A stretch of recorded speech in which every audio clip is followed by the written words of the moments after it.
Cancer Healer Center, a new beginning. भारताच्या operation सिंदूरमुळे दहशतवाद्यांच्या 3 म्होरक्यांना हादरा. मसूद अझहर, हाफिज सईद आणि सल्लाउद्दीनची दहशतवादी तळ उद्ध्वस्त. भारताच्या हल्ल्यामध्ये म्होरक्यांच्या चमच्यांचा देखील खात्मा. भारतानं बहावलपूरमध्ये केलेल्या हल्ल्यात मौलाना मसूद अझहरच्या कुटुंबातील 10 जणांचा मृत्यू. माझ्या कुटुंबाला जन्नत मिळाली, मीही मेलो असतो तर बरं झालं असतं. संपूर्ण कुटुंब ठार झाल्यानंतर अझहरची प्रतिक्रिया.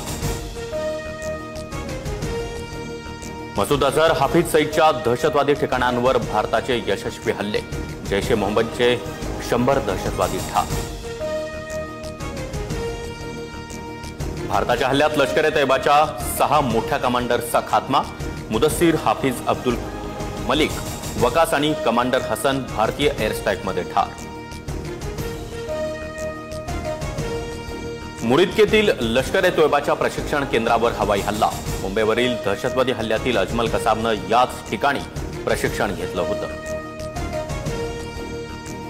ऑपरेशन सिंदूर अंतर्गत दहशतवाद्यांच्या 9 ठिकाणांवर भारताचा एअर स्ट्राईक. हल्ल्यामध्ये पाकमधील एकाही सामान्य नागरिकाच्या मृत्यूची नोंद नाही. कुठल्याही लष्करी तळावर हल्ला केला नाही, भारतीय लष्कराची माहिती.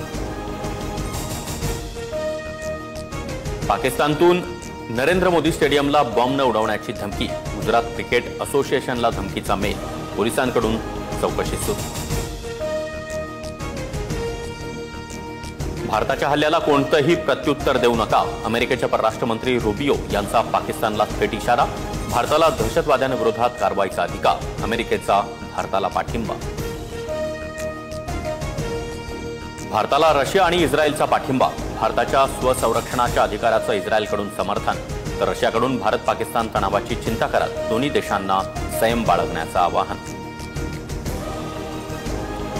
भारतानं पाकिस्तानात केलेल्या कारवाई खेदजनक. भारत आणि पाकिस्तान हे आमचे शेजारी. चीन सर्वच प्रकारच्या दहशतवादाला विरोध करतो. दोन्ही देशांनी शांतता राखावी, चीनचं आवाहन. भारत पाक तणावाच्या पार्श्वभूमीवर देशभरामध्ये मॉकड्रिल. महाराष्ट्रामध्ये मुंबई, पुणे, नाशिकसह 16 ठिकाणी नागरिकांना स्वसंरक्षणाचे धडे. युद्धजन्य परिस्थितीमधील तयारीसाठी पाटण्यासह अनेक ठिकाणी ब्लॅकआउट. ऑपरेशन सिंदूर नंतर उद्या सर्वपक्षीय बैठकीचं आयोजन. सकाळी 11 वाजता संसद भवनामध्ये बैठक. अमित शहा, राजनाथ सिंह, किरेन रिजिजू बैठकीला उपस्थित राहणार. मोठ्या कारवाईनंतरही पाकिस्तानकडून कुरापती सुरूच. एलओसीवर पाकिस्तान सैन्यानं केलेल्या गोळीबारात जम्मू काश्मीरमधील 7 भारतीयांचा मृत्यू.